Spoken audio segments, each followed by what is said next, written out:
hapon pag-usab sa tanan nga mga kahigalaan nato sa General Santos City nga kanunay nga nagapaminaw niining atong programang Barangayan sa RPN DXDX General Santos. Ang kining atong programa sa kanunay nato nga ingon sa atong mga kahigalaan nga kini inyong masundan sa Twitter, Facebook o YouTube account sa atong sibihanan nga RPN DXDX General Santos ug inyo usab kini matan-aw ug mapaminawan sa akong kaugalingong FB account nga Ben Sumugoy. Unya aron nga mahatagan nato og oportunidad ang atong mga kahigalaan nga mapaminawan kining atong programa sa RPN DXDX. Nag-create kita og atong kaugalingon nga YouTube account aron nga katong dili makapaminaw sa ilang radyo og makasunod sa pag-live stream niining atong programa, pwede nila bisitahon ang atong YouTube channel nga mao ang Ben Sumugoy. So pangitaon lang ninyo kana i-surf ninyo aron nga inyong masundan ang mga issues nga atong kanunay nga gina ah, hisgutan dinhi niining atong programa. Sa inyong nakita sa mga miaging pagsibya nato dinhi sa atong sibihanan nga RPN DXDX, wala kita nagahimo og mga kanang theatrics, kanang pag drama-drama, kanang paghimo og mga aksyon, pagpakusog sa tingog, so on and so forth, aron lamang nga kita makadani og tigpaminawan apan ginahimo nato nga as much as possible natural lamang ang atong pagsibya nga wala na nato ginahatagan pa og kanang pamaagi nga mamahimong theatrical ang atong presentation. Pero dinhi bisan pa nga ang atong estilo mao nga natural lamang ang atong pagsibya dinhi, pero makasigurado kamo sa usa ka no holds barred discussion of the burning issues of our time dinhi niining atong programa. Hinaot pa unta nga inyong kanang mag-view kamo sa akong YouTube account unya mag-subscribe aron nga ato mas mapahalapad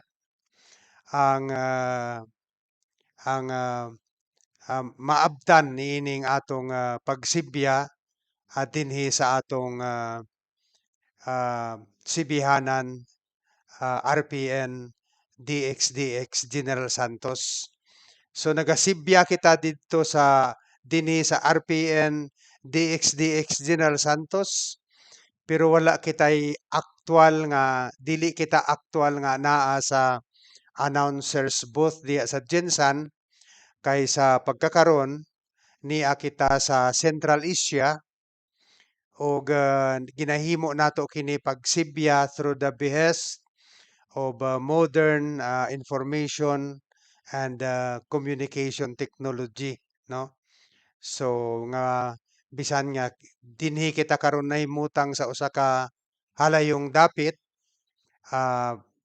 mapadayon lang gihapon nato ang pagsibya sa atong programa nga Barangayan sa matag alas 4 sa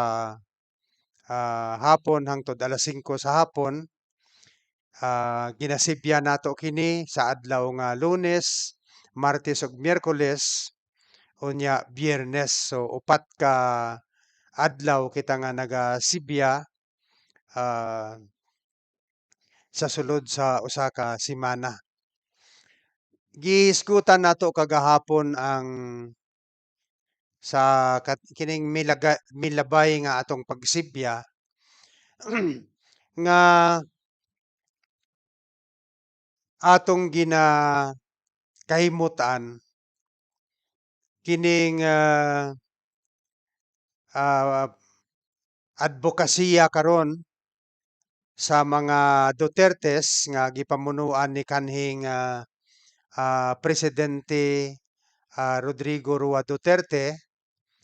ug sa iyang mga anak nga si Paulo ug si Basti. Ug ang kaniadto anay murag naghawa sa kaning saya sa mga Dutertes nga si Congressman Pantaleon Alvarez nagbalik na usab sa kiliran ni kanhing Presidente Rodrigo Duterte ug mao kani ang nagatabang kaniya sa pag-advocate ni anang usa ka independent Mindanao nga sa pagkakaron wala kini nakahimo og traksyon kay wala may tawo nga nagtagad niini ang atong matunggan mao lamang ang opposition sa daghan nga mga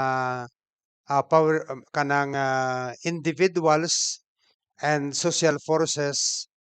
nga nagahimo nining advokasya sa mga Dutertes for an independent Mindanao nga murag usa ka butang ilang gikahimutan lamang tungod kay nakahibalo naman ang tanan nga bisan ang mga Dutertes apil na si former Speaker Pantaleon Alvarez ah, kay balo man sila tanan nga walay kasamputan kanang ilang advokasya kay ginahimo lamang nila kana aron nga isabotay ang administrasyon ni President Bongbong Marcos kanang pahuyangon aron himuan og mga isyu og kagubot isip ilang warning sa kaning gidungog-dungog nga pagkooperar ni Presidente Bongbong Marcos sa International Criminal Court kung asa si Congressman Pantaleon Alvarez ug si former President Rodrigo Roa Duterte ug si incumbent Vice President ah, kining Sara Duterte, si Senator Bato de la Rosa ug si Senator Christopher Bongo ug ang uban pa nila nga mga kauban ah, nga gidungog-dungog nga pag-iisyuhan og warrant of arrest sa International Criminal Court nga aron niya kini maging epektibo nga sila masikop diha dayon og madala dito sa The Hague aron nga presohon didto ug didto sila pagataralon ah, ilang ginaekspektar sa ilang pagsubotahe sa administrasyon ni Bongbong Marcos nga ang iyang gobyerno dili magkooperar sa International Criminal Court. Siyempre, ang usa ka rason ni ana nga murag nasilag ang kining mga Dutertes lagi tungod lagi kay gikuwaan og intelligence fund si Vice President Sara Duterte o gina-question ang 51 billion nga pork barrel ni Paulo Duterte og kini karon ginawa usa ka subject sa investigation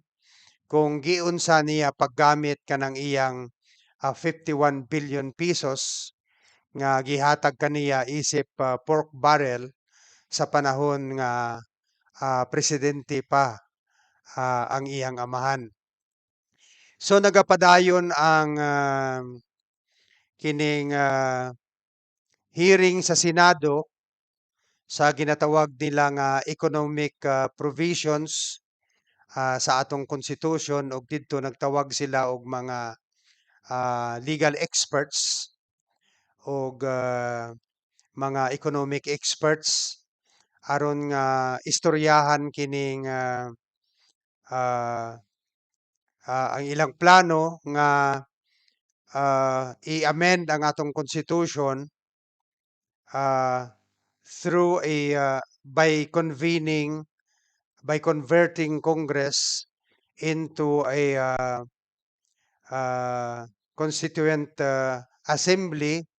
which will formulate the proposal uh, for the amendment to the constitution that will be submitted to the sovereign people for their ratification. So administratively or uh, procedurally aduna gyapon mga giingon nato nga issues diha sa atong Senado ilabi na gayud sa kaning lower house nga saha kining sa House of Representatives kumo kay aduna gyapon daghan nga mga interpretation sa kung unsaon pag-akto sa Kongreso isip usa ka Constituent Assembly. May naayuna-una nga murag ang proseso sa nga himuon sa Kongreso isip usa ka Constituent Assembly mao nga aduna sila nga ipaagi nila ang amendment to the Constitution through ordinary legislation. Ang ordinary legislation nga mopasa og balaod ang House of Representatives unya magpasapod og balaod ang atong Senado unya magkita sila diha sa bicameral conference aron i-finalize i-harmonize ang ilang duha ka proposal. So usa kana ka ginatawag nga ordinary legislation nga adunay mga eksperto nga nag-object ni ana. Kay ang amendment sa Constitution should not be made through the process of ordinary legislation. Dapat ang tibuok Kongreso must really act as not as a lawmaking body but a constituent assembly whose function is to propose amendment to the Constitution. So paano paghihimo ana nga dapat mag-deliberate as one ang Kongreso, apil na ang Senado. Para nga adunay democratic ug open, comprehensive nga binayloay sa mga ideya aron nga magiyahan ang katawhan sa tibuok nasod nga Pilipinas sa daghan nga mga issue nga surrounding the amendment to the Constitution para nga aron nga ang kanang proposal sa Congress acting as a constituent body uh, uh, masabtan sa katawhan kini nga mga issues aron nga makahimo sila og usa ka ginatawag nato nga intelligent decision kung i-ratify ba nila ang Constitution o dili ba nila i-ratify. Now, siyempre, ang usa ka issue din nga dapat separate ang voting tungod kay ang sistema sa atong gobyerno mao man ang bicameral system of government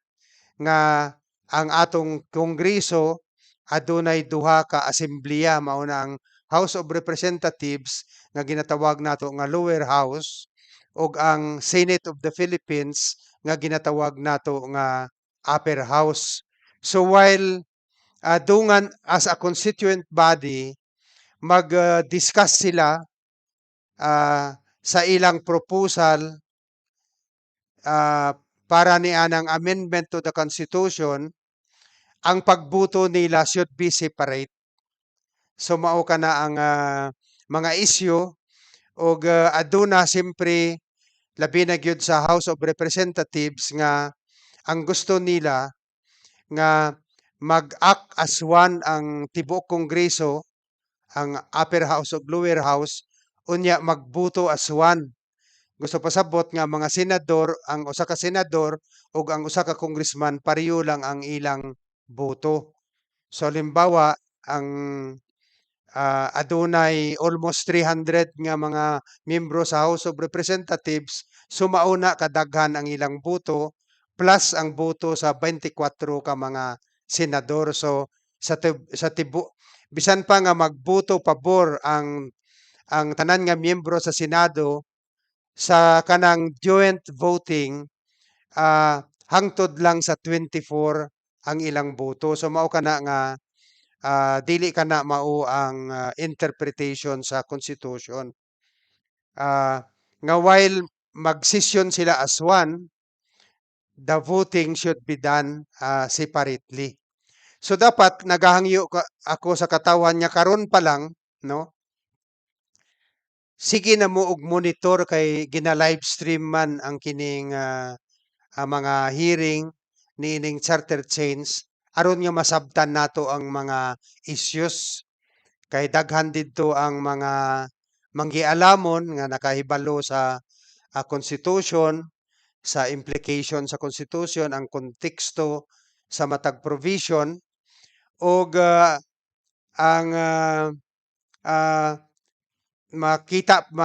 mahibaw-an po nato didto ang daghan nga mga issues nga pwede nato itandi sa uban nga mga nasod kay daghan man gud nagaingon nga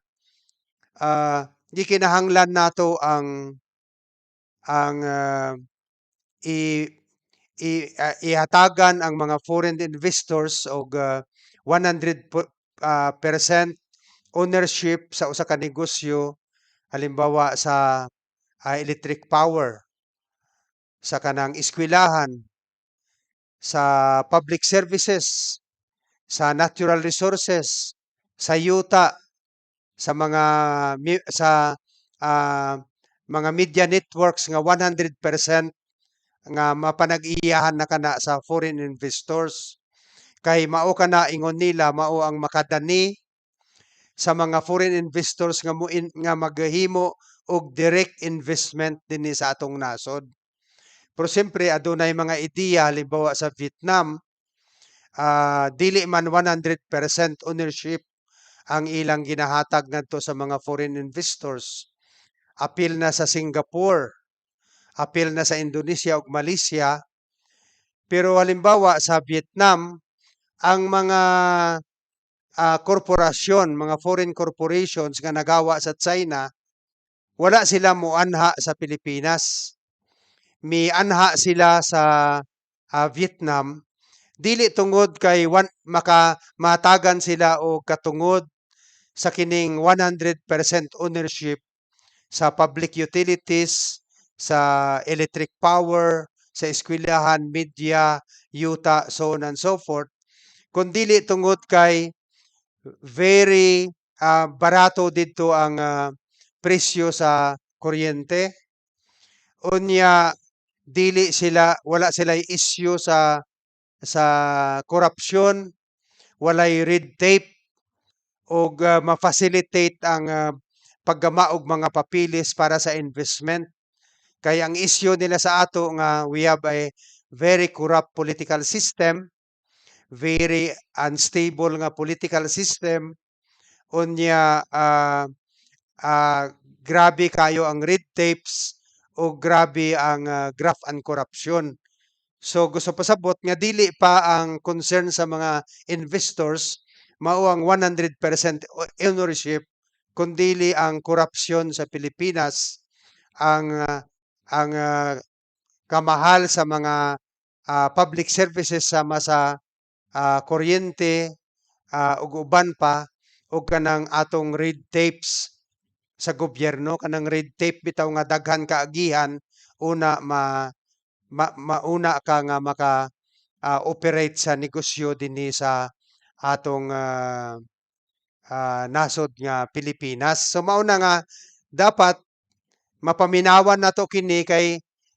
ang para ma-validate nato ang mga claim niining mga proponents sa charter change kay para dili nila kita kining malingla bitaw nga dito sa Singapore 100% ang ownership mao na nga daghan investors kay dili man na tinuod. Mag-ingon sila nga naa sa Malaysia, Indonesia ug Vietnam adunay 100% nga ownership mao na nga daghan ang foreign direct investments dili na tinuod mao na nga dapat magtuon kita og atong sundan kining public hearing diha sa atong Senado. So moadto kita dinhi sa kining istoryahan nato kining ato bitaw nga political culture nga ang mga bugo mabutuhan nato nga congressperson himuon nato sila nga congressman o congresswoman tungod kay mubo manggod ang atong standard sa pagpili sa atong congressman o congresswoman, no? Kay ang atong ekspektasyon man gud sa ila mubo kaayo nga mahatag tungod sa ila mahatag nila ang makahatag sila og sa ato og solar dryer, makahatag sa ato sila og basketball court, makahatag og mga covered court, makahatag og mga solar dryer og makahatag sa ato og kining farm to market road. So mauna nga tungod kay mubo ang atong expectation sa ila bisan na katong mga congressman nga di ka mao mo sulat o mahadlok makiglantugi dito sa kongreso atong botohon kay ang ato raman expectation sa ila nga maghatag kanato og mga proyekto nga pwede raman i-implement sa punong barangay, pwede lang i-implement sa mayor o pwede lang i-implement sa gobernador. Kaya alimbawa ang usa ka barangay kapitan nga elementary graduate kaya man niya gamuon ang papilis sa iyang barangay aron i-implement kanang farm to market road. So tungod kay maura na ang atong gina-expect sa atong congressman o congresswoman, di na baliwala sa ato kung bugo ba ang atong mabutuhan nga congressman kay di man gikinahanglan ang usa ka lantip nga panghuna-huna o halapad nga kabangkaagan aron nga ang congressman maka-implement og proyekto nga basketball court o entablado o farm to market road.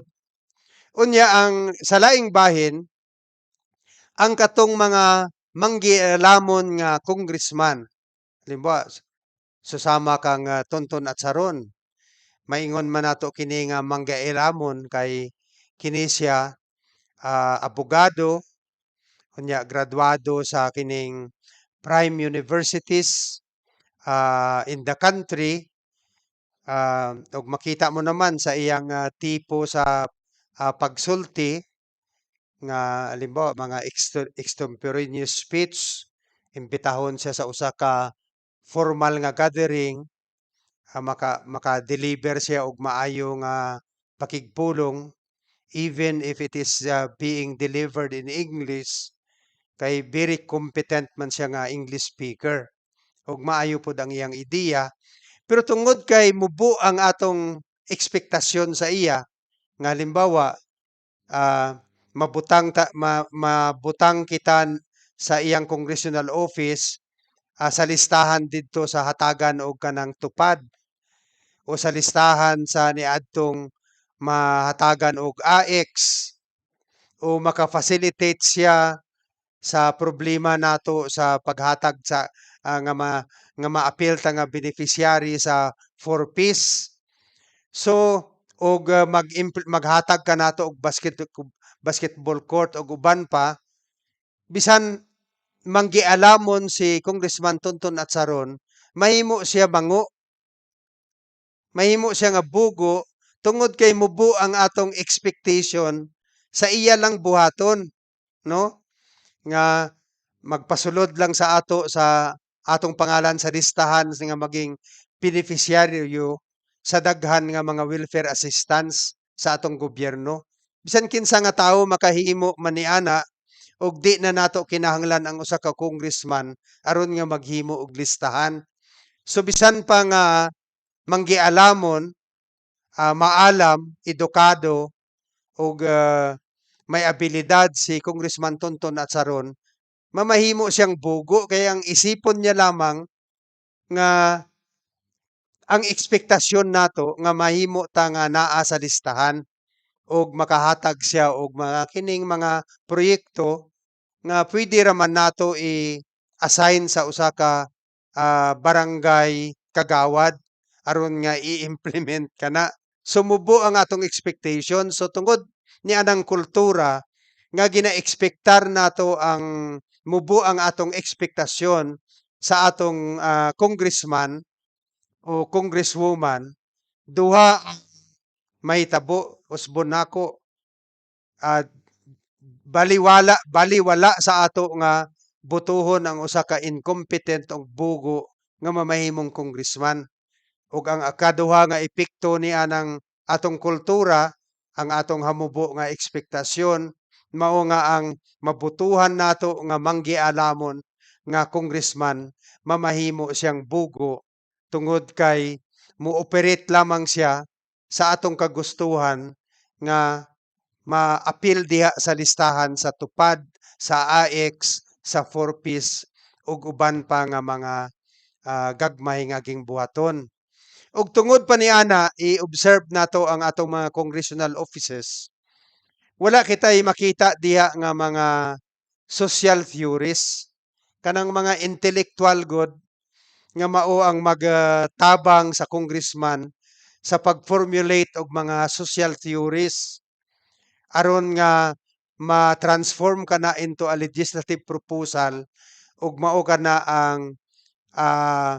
ilaba kanang pakigbisugan sa atong congressman nga mapasa diha sa atong kongreso.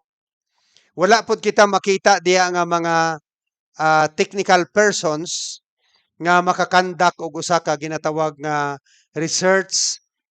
social research o usa ka sa usa ka study, no? Ang pagtuon sa mga issues sa sulod sa kanang ginatawag nato nga congressional district og issue sa tibuok nasod kay ang congressman manggod aduna siya'y katungod nga magpanday og usa ka social policies that could apply to the whole nation, dili lamang sa iyang district. So wala kitay makita nga mga naa sa opisina sa atong mga congresspersons nga may ing-ana nga abilidad tungod lagi kay ang expectation nato sa ila nga mabutang kita nila sa listahan ni anang mga beneficiaryo sa daghan nga mga welfare program sa atong gobyerno og sa mga kining mga ginatawag nato nga mga proyekto sa atong distrito, sa atong barangay o sa atong syudad. Now, kinahanglan manggod nga masabtan nato unsa kining ginatawag nato nga national budget process. Kay ang mga proyekto nga naa dinhi sa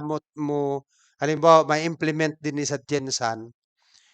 walay exclusive claim ang congresspersons niana. Kung atong istoryahan ang ginatawag nga national budget process, mao manggod ni ang budget process. Ang paghimo og development and investment plan musugod kana sa barangay. kung asa ang naga-formulate niya ng barangay investment and development plan, mao ang barangay council inubanan sa at least 25% sa membership niya ng council, mao ang mga representante sa mga community organizations o mga sectoral organization sa barangay. Gusto pasabot nga ang kanang proyekto gigama kana o gisugdan diha sa barangay og daghan ang mga sektor o mga individual, mga government officials ang involved ni ana. Ang kanang barangay development and investment plan ipasa kana didto sa halimbawa sa ato sa City Investment and Development Plan. Og ang spokesperson sa barangay aron nga isiguro niya nga ang mga proyekto ug programa nga nakalatid dinha sa barangay investment and development plan mahisulod didto sa City Investment and Development Plan sa siyudad. Og ang kanang City Investment and Development Plan isubmitar kana sa atong siyudad didto sa Regional Development Council nga mao kana ang mag-consolidate sa daghan nga mga sa tanan nga mga plano sa mga probinsya ug siyudad sulod sa usa ka rehiyon. I-consolidate niya kana and then ang kanang consolidated copy sa Regional Investment and Development Plan isubmitar kana sa NIDA aron nga i-consolidate ang tanan nga region sa Pilipinas magsumbitar sa ilang Regional Investment and Development Plan didto sa National Economic and Development Administration kanang NIDA. Og ang NIDA pag iya nang makita ang mga priority projects no i-consolidate niya dili man na tanan maapil kun dili kato lamang ang mga priority nga mga proyekto unya i-submit kana sa Department of Budget and Management para maapil sa sa ginatawag nato nga general annual appropriation nga mao kana ang atong national budget. Og ang kanang general annual appropriation nga gipropose sa Department of Budget and Management ipasa kana sa Kongreso for authorization aron nga mamahimong legal kana at og maging basis of audit. Kay di ba dili man kita maka-dispose og public funds without an appropriation. So mag-appropriate na ang Kongreso. Diya sa Kongreso, diya na mo gawas ang papel sa atong congressman, no? Nga halimbawa, isiguro niya nga aduna gayoy proyekto halimbawa sa ato isiguro ni Tonton at Saron nga wala nga aduna gayoy proyekto diha sa general appropriations sa kanang propose nga General Appropriations Act kanang GAA ang GINSAN. So gusto pasabot, 'di ba sa atong budget process kay balumang gyud dapat ang ang congressman sa atong mga development projects kay sa balaod required man ang GINSA ang congressman nga magpadala og representante sa Barangay Development Investment and Development Council. Unya may naapoy representation ang congressman di sa barangay sa City Development and Investment Council, no? Og may representante ang congressman diya sa Regional Development Council. So mauna nga nakarelate siya kung unsa ang mga proyekto o programa nga gipasa nga giformulate sa barangay ug sa syudad. Halimbawa, in the case of Congressman Tonton Atsaron, he is being assumed to know the development and investment proposals sa barangay sa iyang distrito o ang development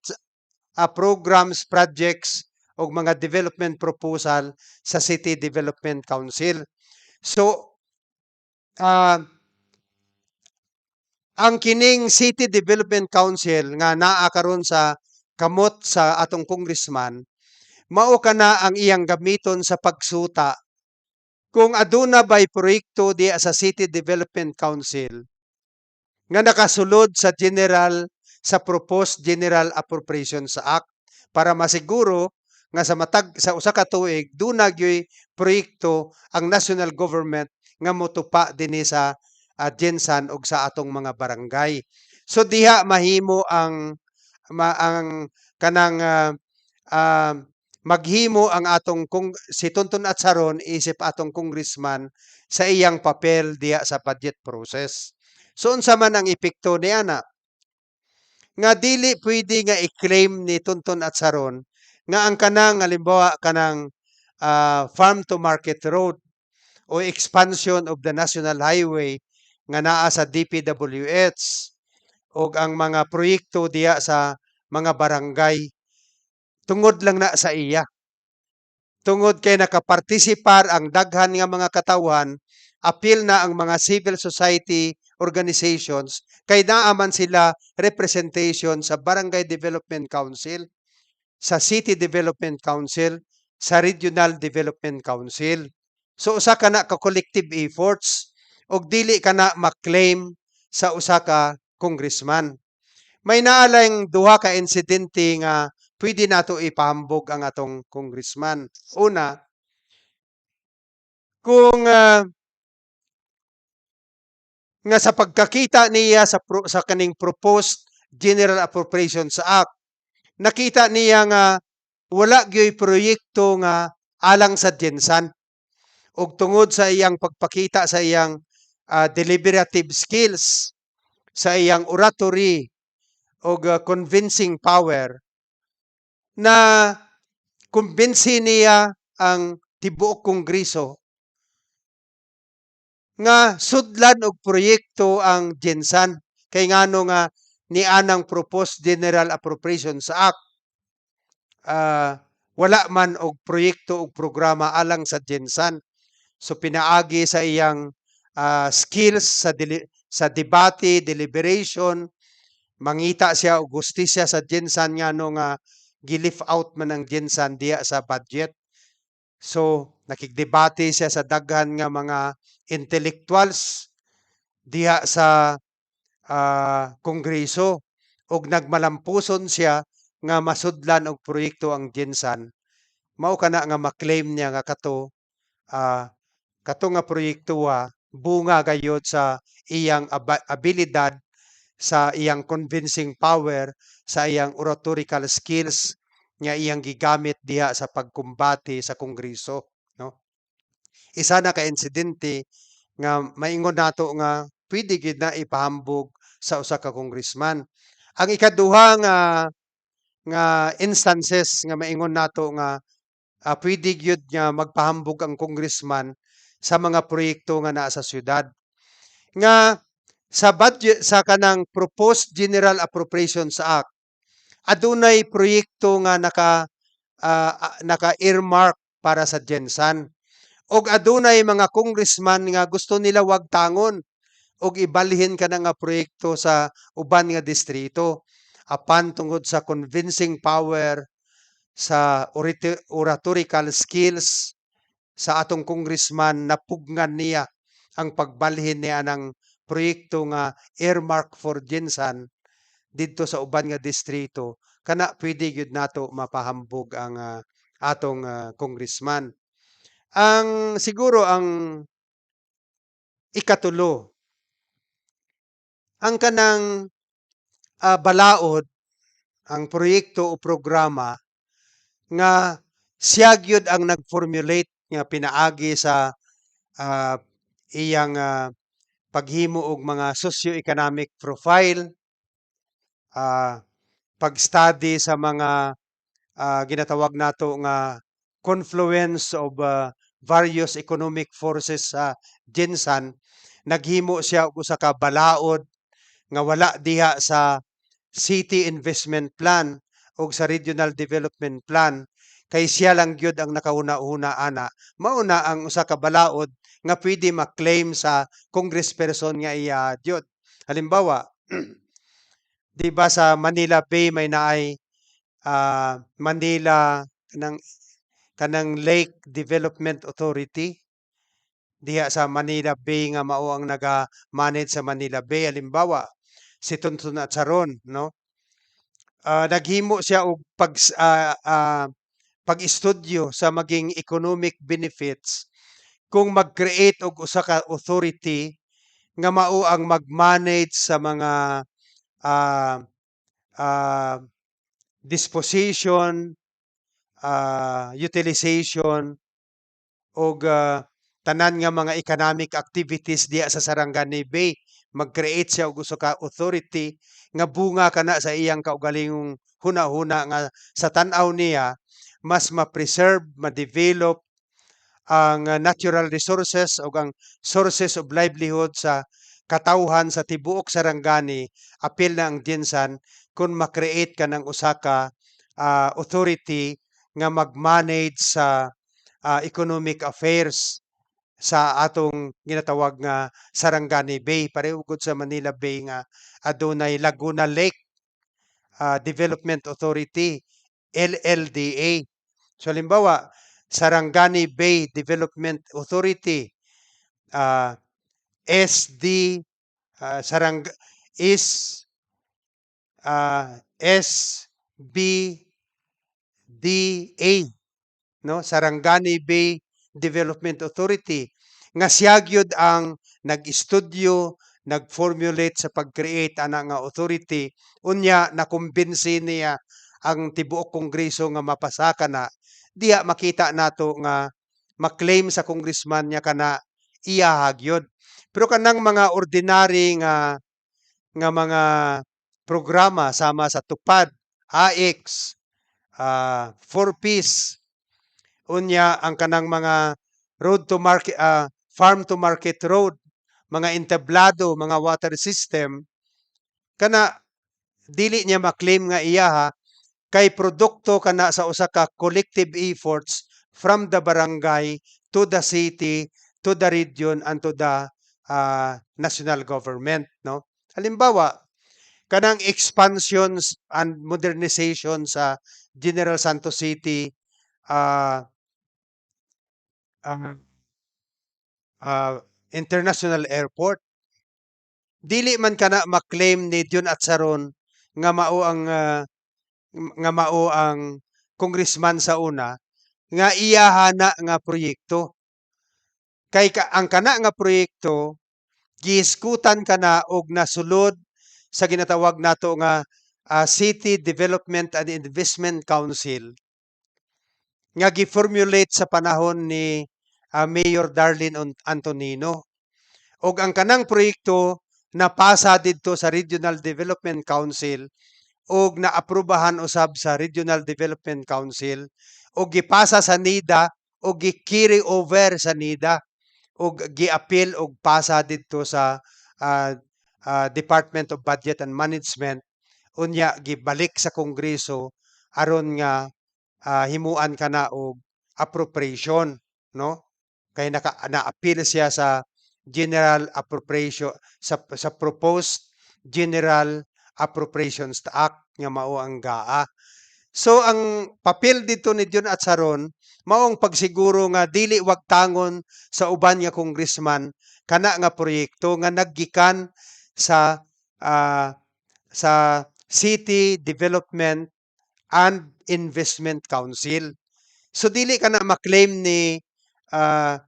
ah, Congressman Jun Atsaron nga tungod sa iya nga aduna kita proyekto nga expansion and modernization of the General Santos City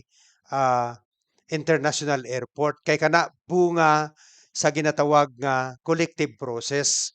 So mao na ang mga kaigsuonan nga ang ako hangyo sa inyo ba, patason nato ang atong ekspektasyon sa atong mga congressman. Dili nato pa-move-on kay, ah, mao kana ang rason ngano nga bisan bugo ang usa ka tawo atong ginaboto nga congressman ug mao pod na ang rason ngano nga ang manggialamon nga tawo nga atong giboto nga congressman na nahimong bugo tungod kay mubo kaayo ang atong ekspektasyon sa atong congressman. Mao na nga sugod ron, ang kanang atong mga proyekto nga mga pagsimento, paghimo og entablado, paghimo og basketball court, paghimo og water system, kana mga ekspektasyon nga nga ang nga standard of expectation nga ipunting nato didto sa atong barangay officials, sa atong city officials, sa atong municipal officials ug sa atong provincial officials. Ayaw na nato kana i-expect sa atong congressman. Aron nga ang utok sa congressman mapunting sa usa ka mas hataas nga ang saging buhaton nga mao ang pagtuon sa ah, real life situation sa atong syudad ug sa mga komunidad ug sa atong nasod ug aron nga kana maging basihan sa iyang pagpanday sa usa ka vision of our city or vision of our region and vision of our country, no? Og kung ma-formulate ka na nga vision, unsa ang maging programa og atong ginatawag nga strategy og mga principles involved aron nga makab-ot kana ah, ah, nga vision. Mao na ang ginatawag nga social theory. Kay ang social theory man gud may tatlo ka aspect: analysis of the situation, ah, ah, vision, and then process towards a vision. Ug ang kanang social theory pinaagi sa mga technical person ug mga maingon nato nga intellectual within the congressional offices, i-transform nila kana into a legislative proposal ug mao kana ang sponsor sa congressman diha sa ah, atong kongreso o sa atong House of Representatives. Kay dugay nagyud ta halimbawa ang Gensan og South Cotabato, dugay na nga panahon, wala gid kita makaangkon og congresspersons nga nga atong maipahambog kay nakita nato ang iyang kalagtip nga panghunahuna diha sa mga deliberasyon sa Kongreso, diha sa committee level ug apil na sa mga plenary debates nga makakita gud ta nga makatan-aw ta sa media, diha sa social media, sa mga YouTube, sa Facebook, sa mga radyo ug television nga grabe makigkumbati ang atong congressman nga kaya niyang atubangon ang bisan kinsa man nga mga manggialamon sa atong nasod nga naa sa atong kongreso nga nahimo siyang stand out nga siya atong mapahambog in terms of exposition of his social principles, in terms of his uh, eloquence, in terms of his intellectual articulation of issues. wala pa gyud ta pareho gud sa Amerika kanang si ah, kanang si Congresswoman Cortez, 'di ba? Batan-on kaayo pero mga negosyante nga mga manggialamon pag i-interpellate niya ug makigdebate siya didto, ah, murag ginapahambog yun siya sa iyang distrito. Halimbawa si Ilhan Omar, makita nimo didto nga stand out siya sa atong kongreso. So sa ato si Tonton Atsaron kaya niya nang himuon. Itaas lang nato ang atong expectation kay kung ang atong expectation man gud nga makadala siya og ginagmay nga mga proyekto nga kasagaran ana diha man produkto sa atong budget process, wala na say panahon nga mag-formulate og mga stories as social theories. Ang atong bright nga congressman gihimo nato nga bugo tungod kay mubo man ang atong expectation sa usa ka congressman. So mauna nga kining atong kung unsa man ang nahitabo sa atong nasod. Halimbawa, diha sa atong konstitusyon, daghan diha ang wala pa na-implement. Halimbawa, ang mandate of the Constitution for security of tenure, wala pa ka na ma-implement. Ang kanang paghatag og priority sa mga marginalized fisher folks, diha sa atong mga kadagatan, wala pa ka na ma-implement nga provision sa atong konstitusyon. Ang share sa mga indigenous peoples o mga local government units diya sa mga operation sa mining companies. Wala pa kana mapasa sa Kongreso o wala pa ma-implement kana nga mandate sa atong constitution, no? Halimbawa kanang mining reform law, wala pa gyud na nga kana unta alang sa implementasyon sa provision sa atong constitution pero wala pa gyud kana mapasa. Ang political dynasty nga sumala pa sa research mao kana ang naging hinungdan sa kanang powerlessness, political and economic powerlessness sa katawhan ug nag-epekto kana sa nagapadayon nga impoverishment sa atong nasod kay wala pa kana ma-implement nga provision sa atong constitution. Ang law on profit sharing nga ang mga trabante gawas nga naa sila'y guaranteed sa daily or monthly wage, naa pa sila'y katungod sa sa nga makig-ambit sa ganansya sa negosyo. Wala pa kana ma-implement. Daghan pa ang mga halimbawa ang kanang pagreforma sa atong party list law nga ang kanang party list law maunta na paghatag og higayon sa atong mga pobre nga sektor nga maka-participate sa decision making diya sa atong kongreso. Pero unsay nahitabo ang kanang party list karon, ang halimbawa ang usa ka residente dito sa Forbes Park nga bilyonaryo, siya ang representante sa mga tricycle drivers. Kana gimanggel og gikinahanglan kana og usa ka pag-usab sa balaod sa party list nga gikinahanglan nato sa atong nasod aron nga mahatagan ang mga gagmay nga hutong sa atong katilingban sa opportunity sa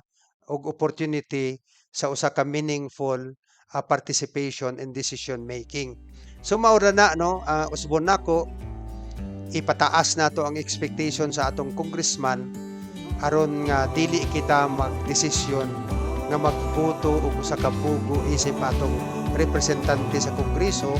ug aron nga ang atong nabutuhan nga intelektual nga congressman sama kang Tonton Atsaron dili mamahimong bugo. So hangtod na lang kita dinhi, daghang salamat ug maayong hapon kaninyong tanan.